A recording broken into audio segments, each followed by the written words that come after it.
We've got a good picture.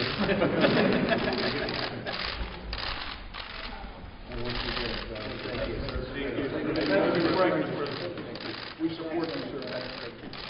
Mr. President, New York Times OpEd. Mr. President, anonymous OpEd. The anonymous OpEd for the other reaction. The anonymous OpEd from the New York Times that says, I am part of the resistance inside the Trump administration. Hey, Mr. Sheriff, can you imagine this? We have somebody in what I call the failing New York Times that's talking about he's part of the resistance within the Trump administration. This is what we have to deal with. And, you know, the dishonest media, because you people deal with it as well as I do. But it's really a disgrace. I will say this. Nobody has done what this administration's done in terms of getting things passed and getting things through. An article was just printed, just came out a few minutes ago.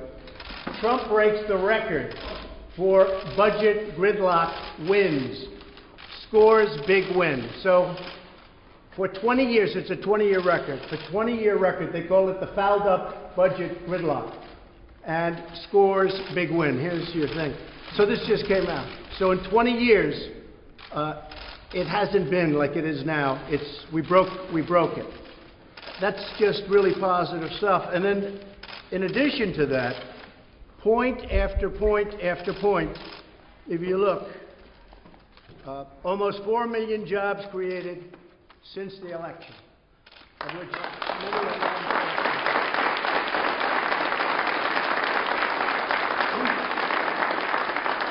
more Americans now employed than ever recorded in our history. So we have more people working today than at any point ever in our history. We've created 400,000 manufacturing jobs. Manufacturing jobs are growing at the fastest pace in more than 30 years. Economic growth last quarter was 4.2%, and as you people know, it was headed down big, and it was a low number, very low number. It would have been, in my opinion, it would have been less than zero. It was heading to negative numbers. New employment claims recently hit think of that, the unemployment picture in the country is the best it's been in 49 years. African American unemployment lowest in the history of our country. Asian American unemployment lowest in the history of our country. Hispanic American unemployment lowest in the history of our country. I mean, I'm just looking at these, just point after point. Under my administration, veterans' unemployment reached its lowest in many, many years. Let's see, almost 3.9 million Americans have been lifted off food stamps just since my election. Then you go into all of the benefits that we got from the tax cuts. All of you people benefited tremendously from the tax cuts. Thank you, sir. You go into regulation cuts. You go into right to try. Right to try is where you have the right, if a person's terminally ill, you have a right to go and try and see whether or not a drug that's not approved yet can be used and utilized. They didn't allow that. Point after point, getting rid of the individual mandate, the most unpopular thing there is in Obamacare, coming up with new health care plans. We've never had a period, even if you look at the Olympics, the World Cup, you just saw them, they were in my office, got the World Cup. Nobody has, and we have started the wall. Nobody has ever done in less than a 2-year period what we've done. So when you tell me about some anonymous source within the administration, probably who's failing and probably here for all the wrong reasons, no.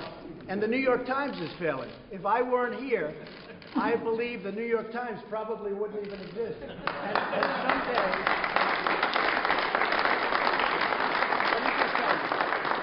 And someday when I'm not president, which hopefully will be in about 6.5 years from now, the New York Times and CNN and all of these phony media outlets will be out of business, folks. They'll be out of business because there'll be nothing to write and there'll be nothing of interest. So nobody has done what this administration has done. And I agree, it's different from an agenda which is much different than ours, and it's certainly not your agenda, that I can tell you. Thank you. It's about open borders, It's about letting people flee into our country.